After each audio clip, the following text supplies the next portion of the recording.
welcome back to Cincinnati Zoo Tales. I'm Jenna. And I'm Mark. Thank you all for joining us for another episode. Jenna, we're really excited today.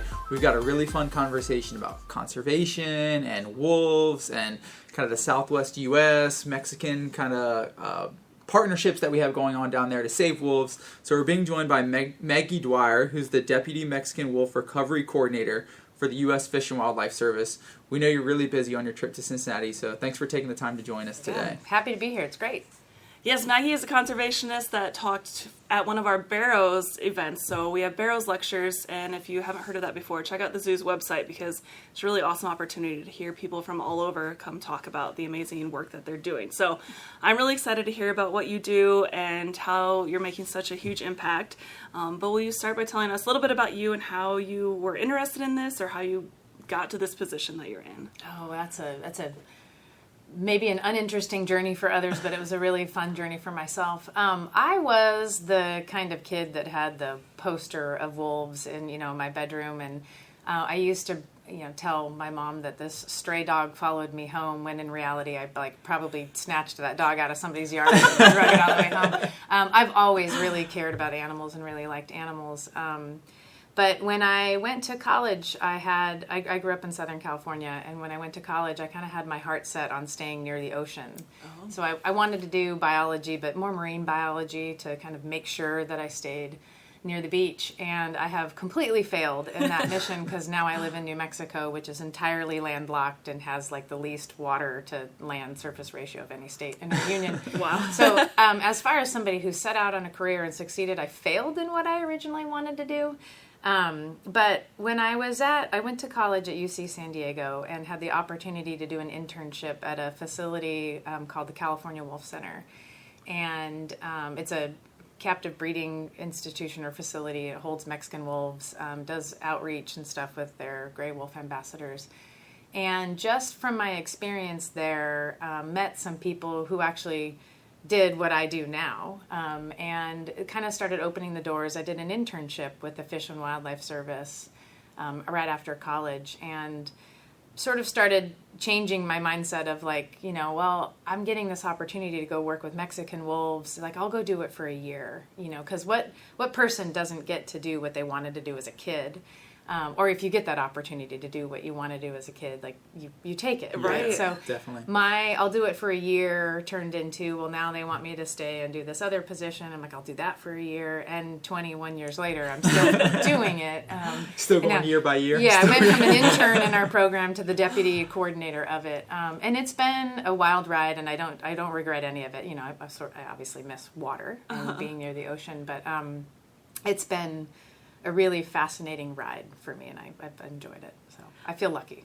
I think it's amazing when people have their passion. You loved wolves since you were a child and had posters on your wall and follow it, even though you weren't necessarily decided on that in college. Mm-hmm. But then there are jobs that exist that I have no idea exist until I talk to someone like you. Or I'm how do you become a wolf conservationist and that sort of thing? So I'm very interested, but it sounds like internships are a good way to start. And that's the same thing for the zoo field and becoming a zookeeper. So I think anyone listening out there who's starting their career and you want to work with animals in some way, it sounds like there are so many different ways that weren't obvious to me. So yeah, I didn't know what the U.S. Fish and Wildlife Service was in high school or college. Yeah. And so when I met the person who has my job now or had my job now, she worked for the Fish and Wildlife Service, and I had to look up what it was. And when she asked me to do the internship, I was who would I be working with? Which is a failure of the U.S. Fish and Wildlife Service, maybe. I think we do better now to kind of advertise ourselves to students and things. But similarly, right, I didn't know how to get involved. Wasn't even sure that I wanted to get involved, I knew I wanted to work with animals. I didn't know a ton about conservation.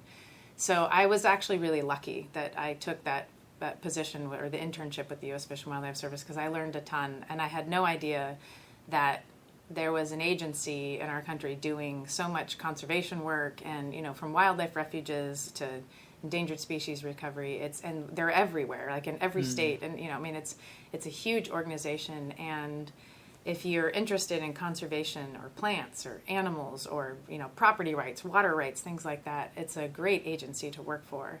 But I do think that for being able to gain experience and being able to see some of the opportunities that are available. Internships are fantastic. And I just spoke with a group of students this morning, and my advice to them was try everything, even if you don't think you're going to like it. I think some of the better, we hire a lot of interns, and I'm on a lot of interview panels, and some of the better answers to questions or the ones that I enjoy are, I did this job or this internship and I didn't like it.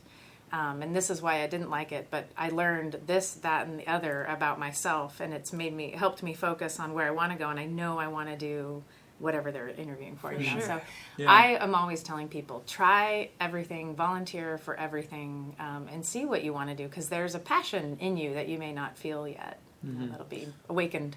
Yeah, to me, it's always just as interesting with those opportunities to learn what you dislike and to learn what you like. And it sounds like that kind of paid off for you as well, right? You thought you were going to study ocean species and be a marine biologist, and it turns out now you're in New Mexico. Yeah, well, with wolves. and like to compound that, right? I thought that I liked wolves. I mean, wolves are great. I liked them as a kid, and they're just another critter to me now. They're not really a fascinating species, actually, biologically. They're pretty basic. They eat elk, and as long as people don't shoot them too much, they do fine on the landscape. But what I learned is that the people aspect of wolf recovery it's honestly fascinating. People love wolves. People hate wolves. People love to hate the people that feel differently about wolves than they do. And some of the feelings that we have towards wolves are based on our own value system, right? And looking at the West, or how people feel about the West is kind of one way to look at this. Like, some people feel that the West is like this area that we've conquered, right? We moved in and we live on the range and we've kind of dominated the landscape. It's sort of an aggressive way to say it. But other people view the West as like one of the last remaining places of wildness that we have, and it needs to be protected at like all costs. And so those systems are super far apart, or those values are super far apart from one another. And it's really challenging to find just, those little gray areas of overlap, to work within those spaces to say, like, we actually all want the same thing. Yeah. We want this place to be available for wilderness and animals and plants and stuff, but we also want the people to still be able to live on the landscape and work and, operate their ranches and whatever it is that they're doing, So we do have a shared vision for what we want out of that, but what we bring to that vision is completely different, So the wolf brings out these separate views but it's really based on, it's these separate views it really challenges people's values, and they don't like to see the middle, but they're more in the middle than they think they are. So That's really the fun interesting part to hear, for me. because I hear such opposing views from the little I know about what's going on with wolves and just a lot of different species. It's always a people problem, and it's really like you have to figure out the people, not the animals. It's more like I don't know. It's more definitely a people problem. Will you share with everyone listening what you know about wolves and how close to extinction the Mexican gray wolves were, and just share about a little bit about their recovery and the program that you're doing? Yeah, so settlers, when we moved west in the 1800s, we brought with us our livestock and moved into areas of the western United States, and the livestock outcompeted the native ungulate herds, and wolves and other predators turned to livestock as a food source.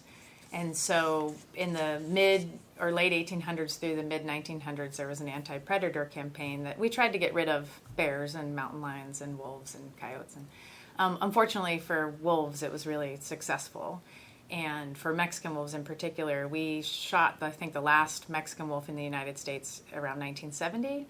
And at that time, there were only estimated to be about 50 of them in the wild in Mexico.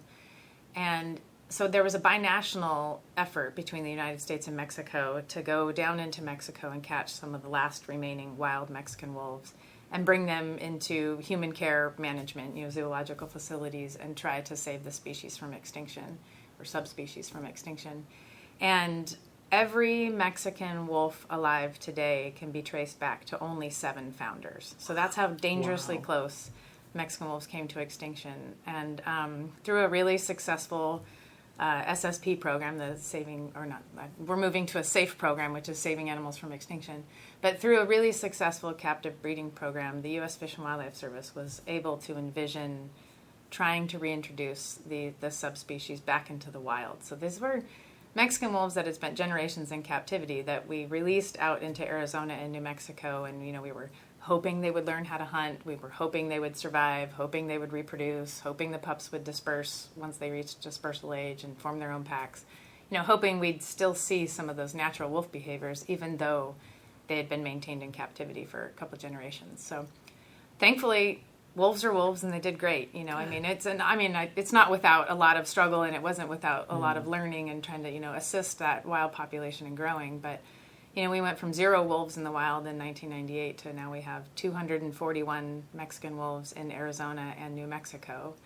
And in Mexico, they started releasing wolves, in 2011. Their population's trying to get off the ground. So it's been a really fascinating and successful conservation story. I was going to say, it sounds so successful, but 241 still isn't that many wolves. Or is it based on the amount of habitat they have? Like, do you know what the original number was for wolves? I mean, was it in the thousands, I would assume? Yeah, and it's tough to estimate how many wolves we had historically. They weren't widely studied before they were eradicated, and subspecies of gray wolves existed from, Mexican wolves historically ranged in all of Mexico, mountainous regions in Mexico, through Arizona and New Mexico, and the northern extent of their range, they interbred with the southern extent of the next subspecies range. And so it's a really blurry line all up and down the Rockies in the west, from Mexico all the way up to through Canada and Alaska.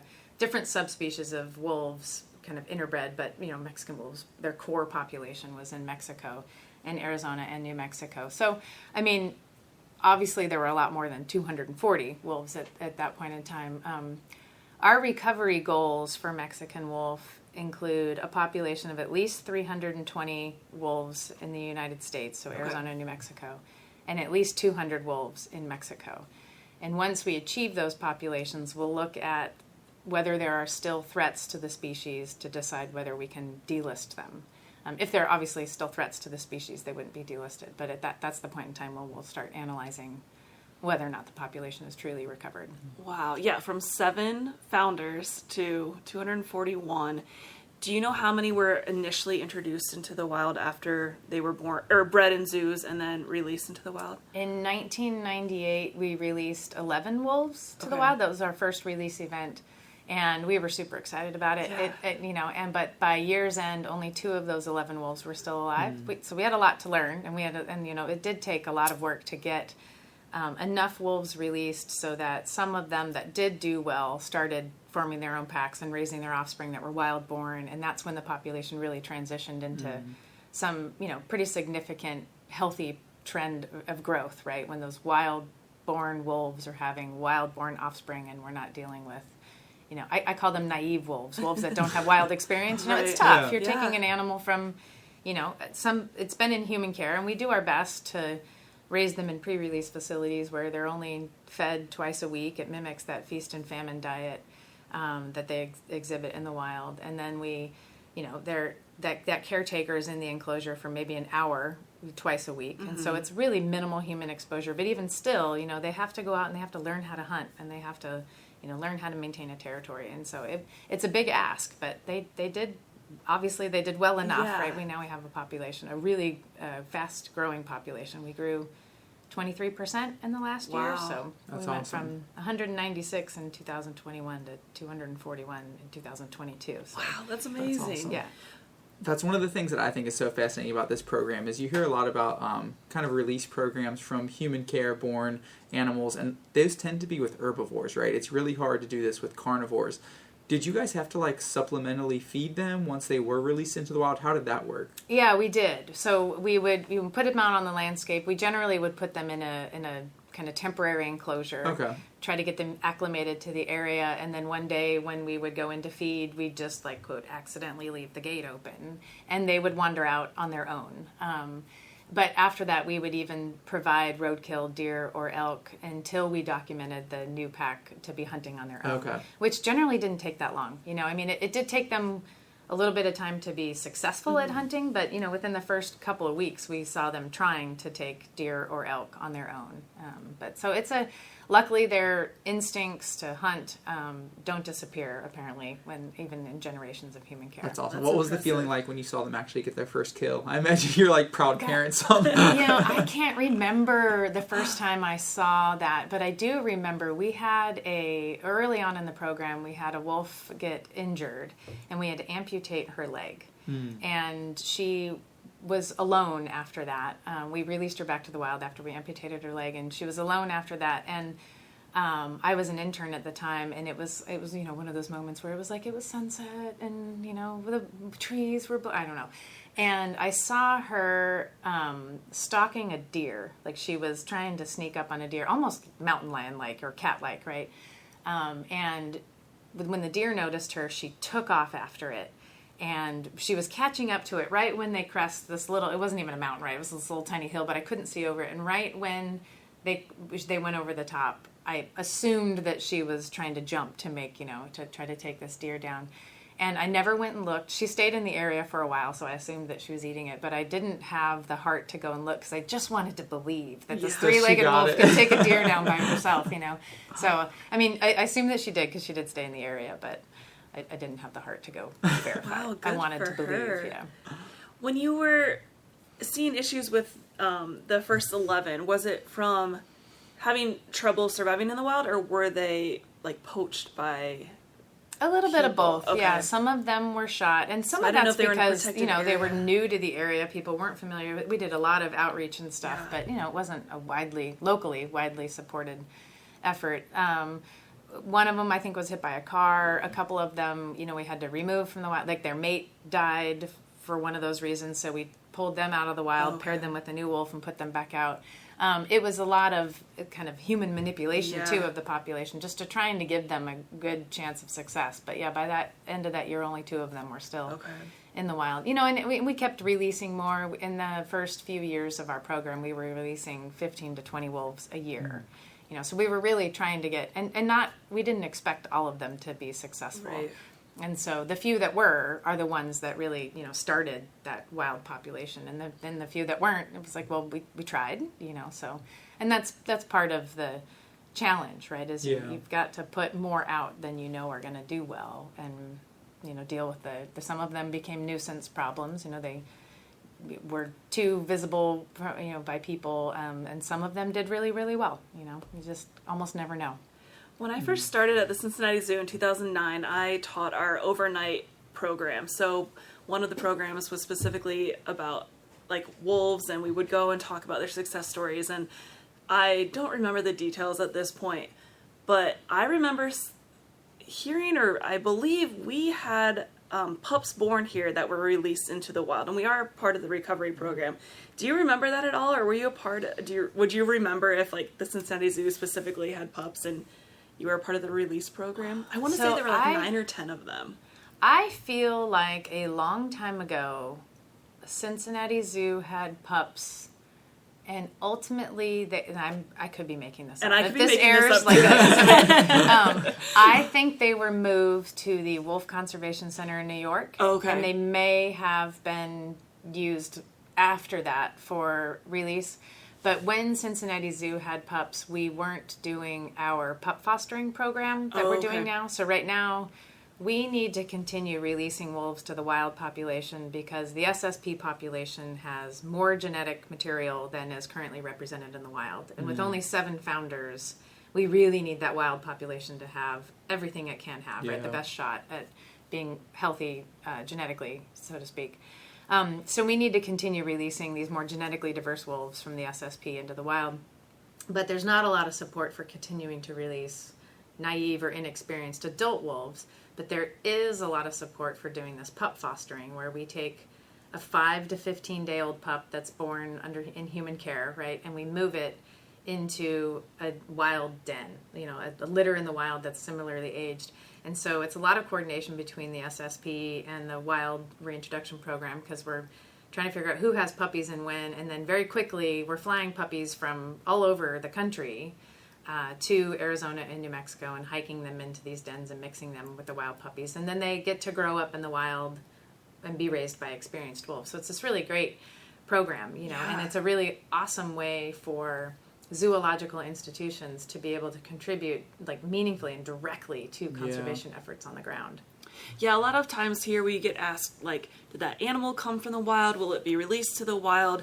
And most often, there really isn't the habitat or safety and the ability for the animal to know how to live in the wild. And it's, not something we do. But with our manatees and our wolves here, that is something that I think we're really proud of to be a part of here at the Cincinnati Zoo. And I hope that those wolves that were born that I'm thinking of really do become a part of that program. But we'll have to find out. Do you radio collar them or track them once they are released? Are you keeping up with them just by like going out and looking for them? Yeah, every animal we release that is big enough to wear a radio collar, we will put a radio collar on it. So these pups that we're moving, obviously they're not big enough to wear a radio collar.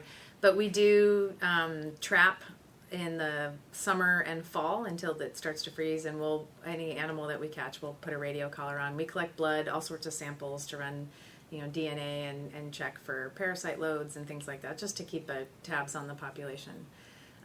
About half of our population is radio collared, and that really helps us. That's a really high percentage, actually. Yeah. For most monitored wolf populations, it's like 1 or 2 collars per pack, and we have half of all of our animals collared. But that helps us during our end-of-year population census or population survey. We'll fly a plane and go track all of the radio-collared wolves, and then a helicopter will find, they'll be told that location and come into that area and fly over the radio collar or fly to the radio collared wolves and then count all of the uncollared wolves with it. Okay. And in some cases, if we need more collars in those packs, or it's a pack that we fostered puppies into, we want to see if any of them are still alive, we'll dart those uncollared wolves from the helicopter and land the helicopter and process the animal and fit it with a radio collar and vaccinate it and all the things that we do. We do have an active radio collaring program. It's a great way we get a ton of data from these collars. It's really fun to sit down at your computer and log on. When I first started, you had to drive everywhere to do radio telemetry or fly. And now, with my slippers and a cup of coffee, I can just log on and see where their GPS collars are. So that's kind of fun. But how much data do you have on like the success of the cross fostering? Like, are you seeing those individuals survive to adulthood and go on to breed? We're just now getting to the point where we've done enough of it to where some of our stats might be valid. Right? Okay. So we've moved, I think, 83 pups from the SSP population to the wild. We started doing it in 2014, and so one thing to consider is that for a wild-born pup, natural mortality, for most wolf populations is about 50% in that first year. And if you take into consideration second-year mortality, only about 34% of pups that are born are really expected to reach age 2. And age 2 is significant because that's when they're sexually mature and they can breed and contribute to the population. What we're seeing with these fostered pups is that about 30% of them are reaching age 2. And that's just what we've been able to document, so it's probably a little bit higher than that.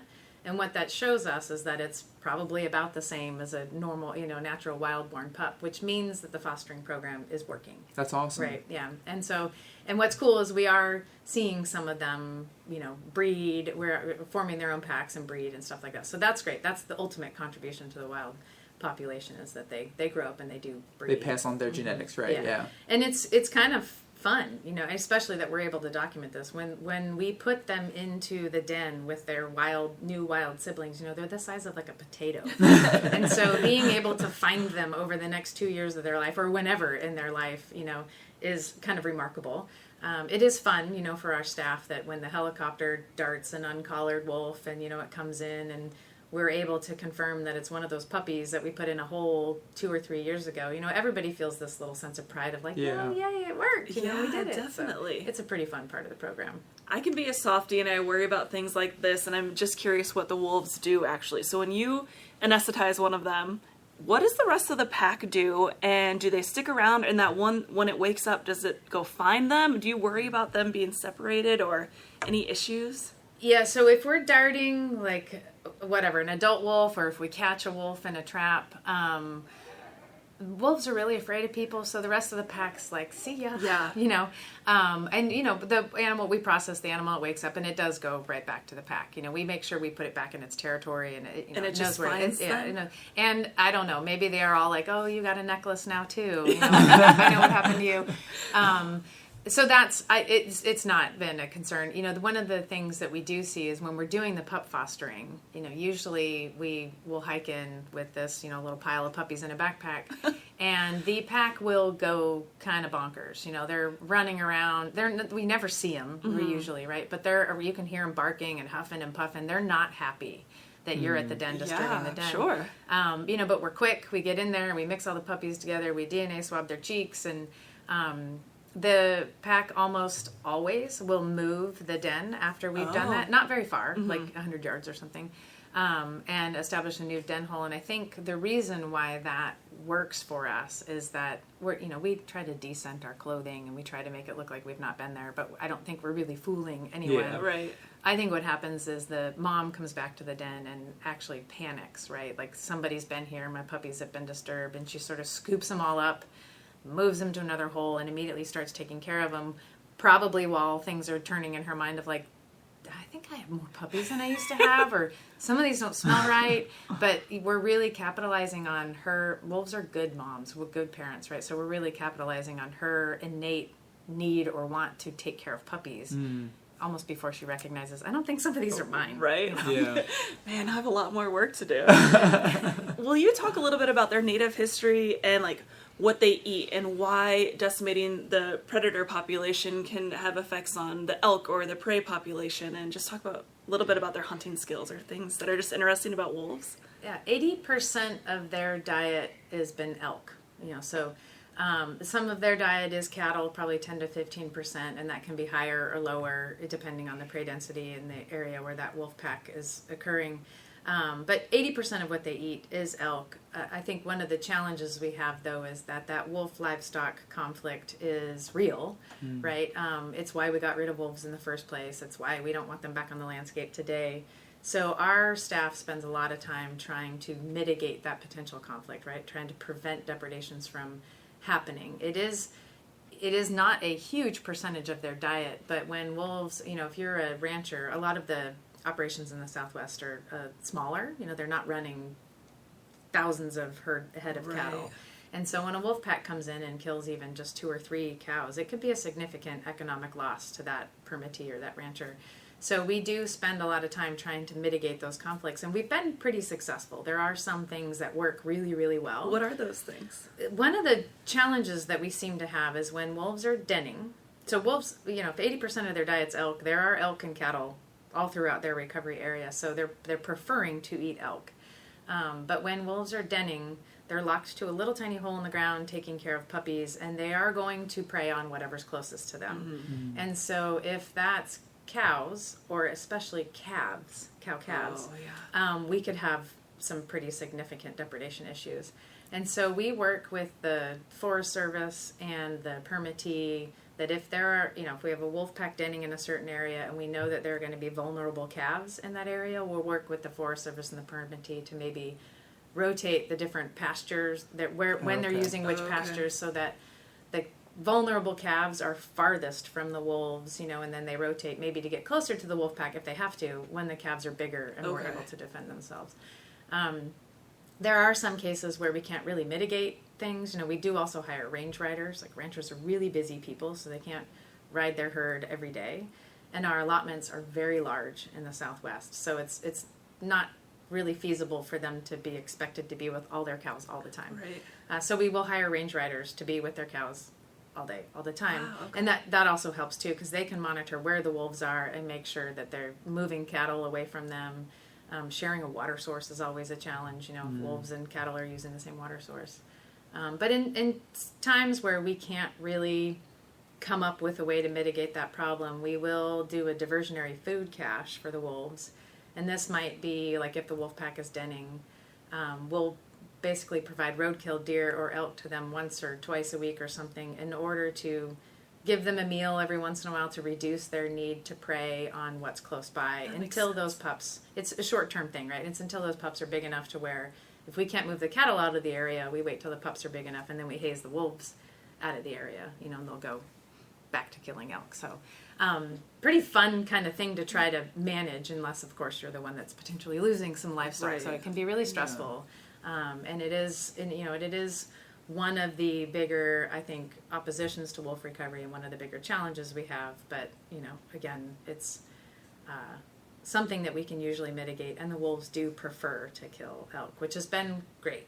Do the ranchers seem to, have you had success with kind of helping them agree and want the wolves in the area as long as they are having help, protecting their livestock? Do you see them, their minds shifting, yeah, wolves are okay, but I need somebody to help, keep my... Not wanting wolves is a centuries old, okay. It's really ingrained in culture, and, there are really good reasons for that. So I don't think, a lot of times we say that we're trying to work for tolerance, we're trying to work for acceptance. I think those things are actually really hard to achieve. I think what it is that we're really trying to work for is not having an economic impact on ranchers in the area while we're recovering a species, right? Nobody's asking them to accept them or tolerate them. Just we want them not to harm the people on the landscape while we're trying to recover this species. That makes sense. Mm-hmm. Mm-hmm. And when you said you tend to see the most kind of loss when the wolves are denning, are the wolves eating more while they're denning? Obviously, they've got a litter to take care of. I feel like they typically hunt, correct me if I'm wrong, once, maybe twice a week. Do you see that jump up to 3 or 4 times a week while they're denning? Or is it still typically the same? I don't know that we've necessarily looked at it. I think it's more that they're localized to their den, so they're going to want to eat what's nearby and maybe what's easiest. Okay. Right? So there might be a calories in, calories out kind of thing, especially if it's just an adult pair raising those pups. If there's a couple yearlings involved, they might be more willing to go further. I don't know. I don't think like a wolf, I guess. But, they might be more willing to go further but generally it's that they're stuck in that location because they're raising pups, so they're going to prey on what's vulnerable and nearby. Yeah, that makes sense. Mm-hmm. And I've read stories about kind of the 1800s, some of these massive wolf packs that ranchers used to see out west as they kind of explored the western areas. Obviously, this population only has 240 individuals, you said. How big is each pack? What's the pack size typically? Mexican wolf pack size is smaller than what you would think you see in the Northern Rockies or even, the Western Great Lakes. Our pack size is generally the 2 adults, the young of the year, so that litter from, that April and May, and maybe 1 or 2 yearlings that haven't dispersed yet. So, 6 is kind of a common number for us to see. They're not huge. We do have some packs that have been 10, 12. Every once in a while we do have a couple packs that are wow, that pack has a lot of yearlings with it. I'm not sure why. I think that's maybe been historically true for Mexican wolves, but I do know for sort of our recovery area landscape, Arizona and New Mexico, I think, are the 4th and 5th largest states in the union. And we have 240 wolves between both states. So they're not super densely populated. And there's a ton of elk in Arizona and New Mexico. So we're not at the point where wolves are really having to compete for food. Plenty of elk to go around for the 240 wolves that we have. I think maybe once we see the wolf population grow more and maybe start having to compete for food, we might see pack sizes increase because they're going to be more successful if they stay with their pack. Wolves hunt as packs, right? It's easier to kill something much bigger than yourself when you have a family to help you hunt. So maybe we'll see pack sizes increase when we get to that higher density. Who knows? But I do think historically Mexican wolf packs were generally smaller than northern gray wolves. But that's fun, really fun for you guys as researchers to be able to track that stuff in real time as it's happening, right? It's been fun to learn about Mexican wolves. When we first reintroduced them to the wild, we didn't know a ton. We assumed a lot of behavior based on northern gray wolf research and stuff. We didn't study the Mexican wolf too well before it was eradicated from the wild. So when we released them originally in 1998, our prediction was that they would eat primarily deer. Because Mexican wolves are only 50 to 85 pounds, we thought they'd prey on a smaller ungulate. And by far, they prefer elk. So there are things like that we've learned along the way. It's wow, didn't see that coming. We had this wrong. Yeah. So I just wanted to touch back on the predator-prey situation because I think some people are they don't know the story, and I would probably prefer for you to tell it. But isn't it that without the wolves, the elk population skyrocketed? And then they were decimating trees in the area. Is that true? Are you familiar with this? And just how really it affects an entire ecosystem when you take a large key predator out of the area. That idea it's known as trophic cascade, right? That the keystone species has a trickle-down effect on all of the things in the environment. There's been some research or I think there was even a documentary kind of on the effects that wolves may have had in Yellowstone National Park. And the idea is that, wolves prey on what's vulnerable. So that's the sick animals, the young, the weak, and that is generally true, right? And so they do function to keep elk herds more healthy because they are weaning out those, sick or aged animals. What's challenging in the Southwest, though, is that kind of what effect that might be having on the environment. There's this idea that, wolves keep ungulate herds moving, so they're not overgrazing in meadows, or trees are starting to come back in riparian areas and stuff, and everybody likes to attribute it to it's because of wolves, and they're trophic cascade wise that's probably true. It's really hard to document, especially in the Southwest, because the environment is so manipulated by people.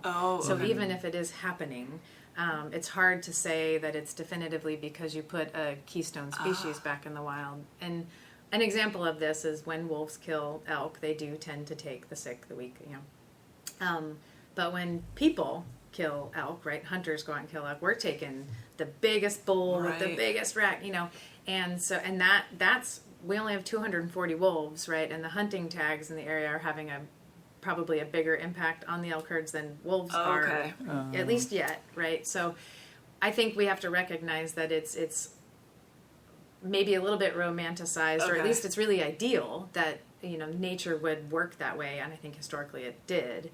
But humans have such a huge impact on the environment that unless you have a Yellowstone National Park, which is huge, right, where you can study something like this and see something like that, it's really hard to replicate somewhere else. We don't have a Yellowstone National Park. Most of the land that the Mexican wolves occupy is National Forest Service land, which is multi-use, multi-recreational. There's so many other things going on in the environment that it's really hard to say wolves are the reason for this other thing happening. I'm glad to hear that from you, but it is interesting to think about how everything, humans included, affect everything around them. And I'm interested, what is, now, you're not an intern anymore.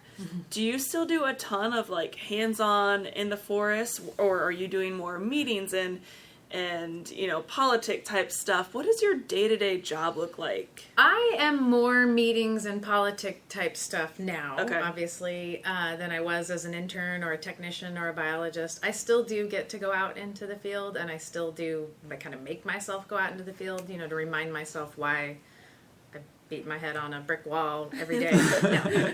But again, I talked about this a little bit earlier, but I got into this. The field work is super fun and rewarding. Everybody likes, not everybody, but I like, to hike and to do that kind of work. And it is rewarding to catch a wolf and put a radio collar on it. And so I really enjoyed that part of my career. I think as I got more experienced with it, though, the people aspect of the program started feeling more, I guess, interesting or fascinating to me, and I wanted to do more of the public meetings and the policy writing, and trying to work with people at a different level, not just on the ground with a rancher, but working with people within the Fish and Wildlife Service, saying, we need to change this policy, or working with our legislators on we need, X, Y, and Z. That part of the program, and working sort of with trying to be able to see everybody's different sets of values and how we can get everybody, not everybody, but how we can get people to see some kind of commonality and work in that little gray area of we all actually can want the same thing, we just want it for different reasons, That part of the program interested me more. So I do much less field work today, for sure. And part of the kind of working with people aspect is the fact that this program is binational, right? It's a partnership between the U.S. and Mexico. Will you speak a little bit to what that entails, how big of an effort that is to undertake two countries working together on a recovery program like this? It has always been a binational program from the day that we realized Mexican wolves were going extinct. The last remaining wolves were in Mexico, and our Endangered Species Act law had been passed recently, so we had to collaborate with Mexico right away to say we need some of these wolves in a breeding program so that we can save it from extinction. And it's been a binational effort from day one. And on so many levels, right? We have the SSP population, which there are 60 facilities throughout the United States and Mexico that hold 370 or so wolves right now, and it's managed as one single population. So we get together every year and we figure out which wolves need to breed with which wolves, and sometimes that's a wolf in New York needs to breed with a wolf that's, at a zoo in Mexico City. Obviously that doesn't really work if somebody's flying somewhere. And so there, every year it's this, we're shifting animals around, we're working together to try to make that work. And then that SSP population, its goal or its purpose is to support recovery in the wild or restoration in the wild. And we started releasing wolves in 1998. Mexico started releasing wolves in 2011. And so all three of those programs are just intrinsically tied, right? We look to the SSP population to say we need some puppies for release this year because we need to improve this great success story that we have going on in the wild. And Mexico's looking to the SSP saying we need adult wolves to release because we're trying to establish a population. And then our two reintroduction areas, the one in the U.S. and the one in Mexico, we're talking back and forth on this. This is what works for us. And similarly, we're taking some of the wolves in the wild in the United States and moving some of those down to Mexico for release because wild wolves do better for release. So all three of those populations are intrinsically tied to one another right now. And will be for a very long time. It is a binational recovery program. Our recovery plan is a binational recovery plan. We can't downlist or delist without both populations doing well. So it is and it has always been a collaborative effort, and it will continue to be for sure into the future. That's awesome. I feel like the collaboration is kind of what gives it strength, right? Like it's got two countries backing it. That's really cool. Yeah, what's fun about it too is that with the SSP population in particular, a lot of people who have been involved on both sides of the border have been involved for a really long time, not just a few years, but like decades, So, and we alternate every year when we have our meeting, we alternate between the United States and Mexico. And what that's done over the course of, 30, 40 years, it's allowed us to share our homes with each other. We share our cultures. We're going and seeing wolves at other facilities, but it's more like, this is my hometown and these are our offices, or here's our recovery area, so we've really gotten to become family, honestly, over, several decades. And that is one of the reasons why I think it is, I might be biased, but I think it's one of the most successful SSP programs in the world, especially considering that it's binational and trying to support two very different reintroduction sites. It just has a ton of challenges, and everybody comes to those meetings with their head held high, motivated to help, wanting to do good things, and honestly enjoying each other's company. That's amazing. Yeah, you make it sound so special, and it's already really impressive at all of the success that this program has had. And then you're working with two different countries. It's just incredible, and it's really refreshing to hear because recently we were talking to Tom Smith, a bear conservationist, and it was just, there wasn't much hope, and it feels so nice to hear that, there's still tons of effort, and we're so appreciative of everybody working, to help protect bears, but it's so awesome to hear from somebody that really does have a very obvious success story to share and just remind people how important it is to care about conservation, or, that there are people out there that care about it. So I'm so glad that you shared that with us, and I think it really is one of the most special success stories I've heard. I think that our program is unique in that a lot of species are endangered because of something that's really hard to fix. Maybe climate change. Yes. Or an invasive species, or habitat degradation, or something that a lot of conservation efforts do feel kind of overwhelming. Grim. Yeah. Yes. And I look at Mexican wolf recovery and I see these animals and I'm like, gosh, you guys, I hate to say this because, it sounds bad, but biologically, maybe one of the easiest species to recover. They just need food, milk, and for people not to kill them, right? For people to somewhat tolerate them on the landscape. And that's really it, right? Yeah. And so for me, it becomes about people, and that can be challenging and stuff, but the recovery or the potential for recovery for Mexican wolves is so optimistic and honestly quite easy. It's a human problem, right? And that's hard for biologists and scientists to focus on because we tend to focus on there's enough elk, we can put some wolves out, it should work, you know. But, you know, it is challenging when I do look at other conservation programs, you know, and I've done some other work in the Fish and Wildlife Service, like tried to write a recovery plan for a spring snail that only existed in that spring, and that spring was going to go away with climate change. And I'm like, wow. And it was really hard for me to continue working on that when my mindset was like, but how? Right. Why? You know? And so I like working with Mexican wolves because the wolves are honestly the easy part. And they're out there breeding, dispersing, forming new packs while we're all sitting at desks banging our heads on, like, you know, what do we do next? And they're doing pretty well themselves. That's awesome. Yeah, I won't get back into I was going to talk about the climate change and how it's tough, but, so we'll skip that part. But is there anything else you wanted to mention before we wrap up? I don't think so. Do you have any like favorite memories or like? I know I really enjoyed the one you shared about your three-legged wolf chasing down a deer. Like, do you have anything like that? Yeah, you know, I have a couple. I mean, I think doing the pup fostering is really one of the cooler things you can do with conservation efforts. I mean, it's hard to take a potato-sized puppy and mix it with other potato-sized puppies and walk away and not think like, oh my gosh, that was really cute. Yeah. You know? And then 2 years later when you catch it as an adult, you know, not feel some sense of like motherly pride of like, I did that. You know, absolutely. I didn't have anything to do with it. But so some of those memories I think are a whole team. I think that's some of our favorites. I do have, you know, back earlier in my career when we were doing releases of adult wolves, I was in charge of managing the pre-release facility where, you know, I had to kind of pick which animals I thought were behaviorally suitable for release to the wild. You know, not every wolf passes that test. And so I would do a lot of observations from an observation blind. You know, the wolves didn't know I was there.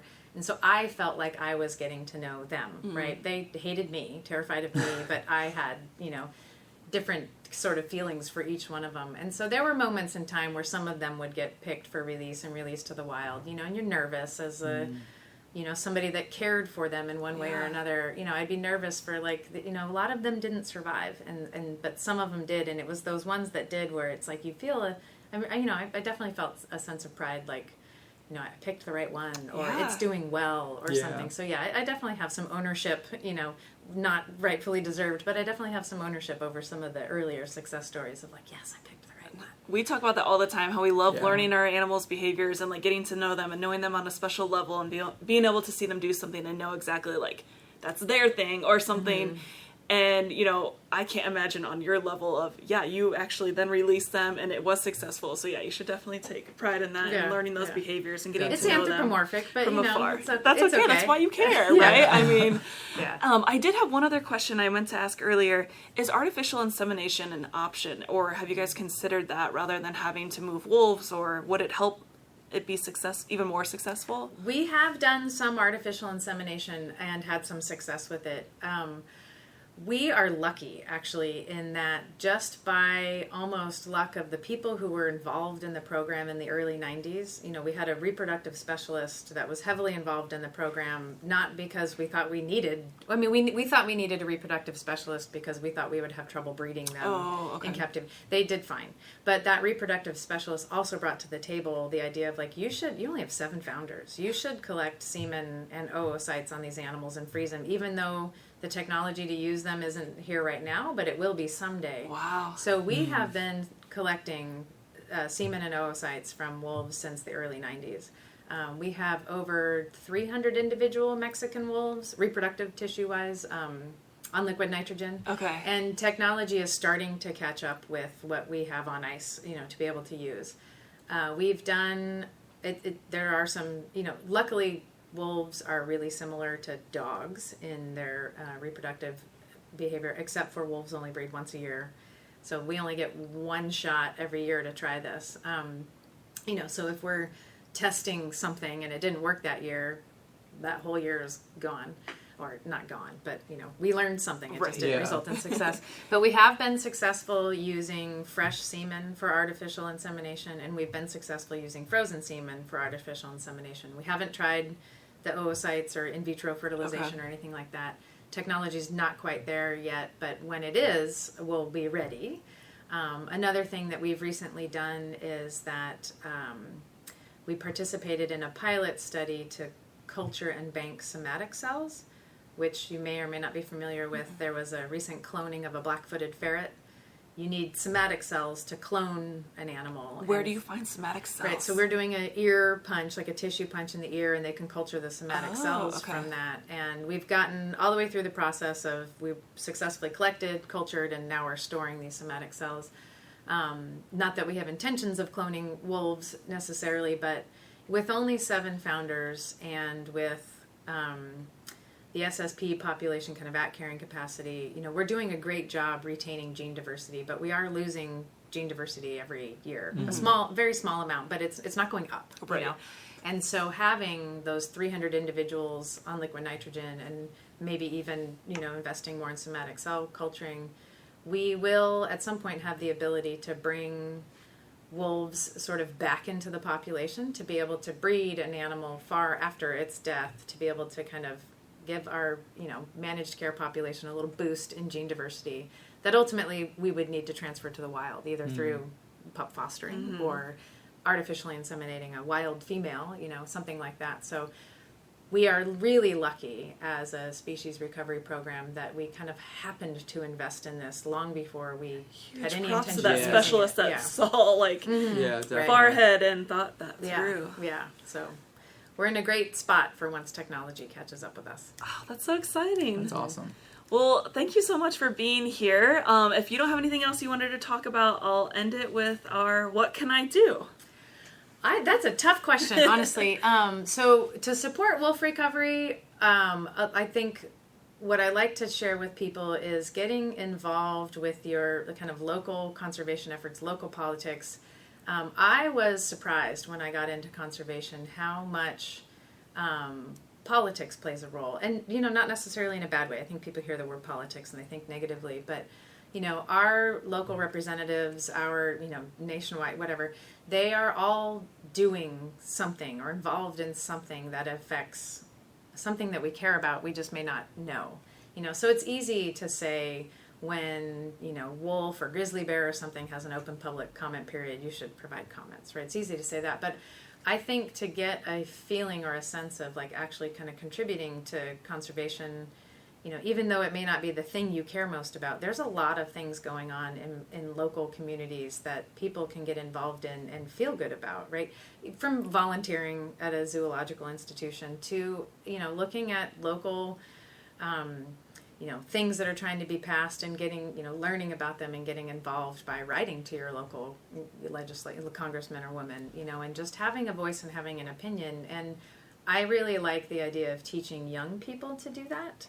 I think that we don't learn at a young enough age that is how our voices are heard, is through the people that we elect and through the people that represent us at higher government levels. So I really like to encourage people to look at what's going on in and around their community and try to get involved in some way. Would people interested in this be able to find this on the U.S. Fish and Wildlife website, or where would you suggest looking for these issues that they could have a voice on, or learning more about them? In their local community, I would look to their local representatives, honestly, for stuff like that. There are a lot of things going on at a national level, especially with the U.S. Fish and Wildlife Service. It's not very fun to read Federal Register documents. Yeah. But that is where the Fish and Wildlife Service publishes everything, that we're taking comment on this, or we're needing more information on that, or we're publishing, we've published a proposed rule on how we're going to manage Mexican wolves in the wild. And those are your opportunities to provide feedback. They're kind of, gray, bureaucratic documents, but that is where the Fish and Wildlife Service does post what we're doing. But I think local community-wise, looking at what your local representatives are working on and some of the initiatives that you may, feel supportive or differently about. So this is something it's out of my wheelhouse, and I want to be better at it. But so basically, Google your local representative and then just research them. Yeah, and see what issues they're working on. Yeah, I think that's just my experience. Mostly even my naivete. When I graduated from college and I went into conservation and wildlife work, I just had no idea that I was going to need to know so much about politics. Yeah. And again, not in a bad way, not that it's a bad word, but just these are the people who are helping make these decisions. Yeah. I thought, we just cared about water rights or cared about something, but those are the folks that are involved in, making the rules and what we save. So Right. Yeah. Definitely. That gives me some research to do. That's something that I definitely need to get better about personally, and do some research, write to some local legislators, and get more involved for sure. Yeah. Well, great. Well, thank you so much for spending time with us and teaching us all about the wolves and the success stories, or the success adventure you've had. Program, I guess I should say. Yeah. Thanks for having me. I really appreciate it. Yeah, it's great to hear from you. Yeah, thanks for all your work, for everything you're doing for Mexican wolves. And to everyone tuning into this episode, thanks so much. We hope you enjoyed it as much as we did. Have a great day.